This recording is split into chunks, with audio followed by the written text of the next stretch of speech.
Selamat pagi, di sini dengan saya Tidurullah dari BBSI News akan melaporkan berita terkini. Dua kelompok warga di kawasan Jatinegara, Kota Jakarta Timur. Jakarta Timur kembali terlibat tawuran.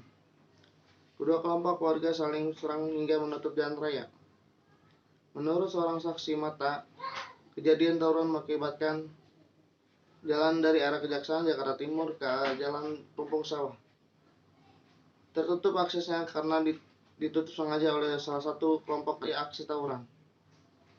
Dua kelompok warga yang diduga merupakan warga di sekitar TKP bentrok dengan menggunakan batu dan anak panah untuk saling mengumpulkan lawannya. Beruntung anggota dari Polsek Jakarta Timur yang mendapatkan laporan langsung mendatangi lokasi dan membubarkan aksi anarkis warga tersebut. Menurut Andi Farudin selaku kepala polisian setempat melaporkan bahwa tidak ada luka ataupun korban yang diakibatkan tawuran tersebut. Namun, polisi tidak bisa menangkap provokator penyebab tawuran tersebut. Diduga pelaku melarikan diri saat tahu ada polisi datang. Tawuran di sekitar lokasi Jatinegara ini juga diketahui kerap terjadi sebelumnya. Bentrokan tersebut diduga karena ada dendam lama antara kedua kelompok tersebut yang belum terselesaikan. Tawuran tersebut mengakibatkan putusnya dua akses jalan utama sehingga menyebabkan kemacetan dan menyisakan sampah berupa pecahan beling, batu, dan anak panah yang digunakan oleh para warga saat bentrok terjadi.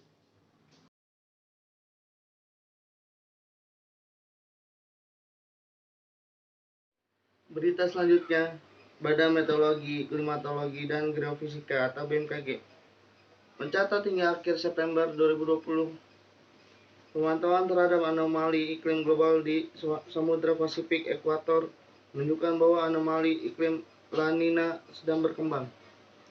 Menurut Deputi Bidang Klimatologi BMKG Herijal, dalam laman BMKG mengungkapkan indeks ENSO atau El Nino Saltwater Extraction menunjukkan suhu permukaan laut di wilayah Pasifik Tengah dan Timur dalam kondisi dingin selama 6 dasarian terakhir dengan nilai anomali telah melewati angka 0, derajat Celcius yang menjadi ambang. Deputi Bidang Klimatologi BMKG Rizal dalam laman BMKG mengungkapkan indeks ENSO atau El Nino Saltwater Extraction menunjukkan suhu permukaan laut di wilayah Pasifik Tengah dan Timur dalam kondisi dingin selama 6 dasarian terakhir dengan nilai anomali telah melewati angka 0, derajat Celcius yang menjadi ambang batas kategori La Nina. BMKG dan pusat layanan iklim lainnya seperti NOAA atau Amerika Serikat atau BUM Australia, JMA atau Jepang memperkirakan La Nina dapat berkembang terus hingga mencatat intensitas La Nina moderate pada akhir tahun 2020. Diperkirakan akan mulai menyeluruh pada Januari, Februari, dan berakhir di sekitar Maret atau April 2021. Catatan historis menunjukkan bahwa La Nina dapat menyebabkan terjadinya peningkatan akumulasi jumlah curah hujan bulanan di Indonesia hingga 40% di atas normalnya. Namun demikian, dampak La Nina tidak seragam di seluruh Indonesia. Pada bulan Oktober, November, peningkatan curah hujan bulanan akibat La Nina dapat terjadi hampir di seluruh wilayah Indonesia, kecuali Sumatera.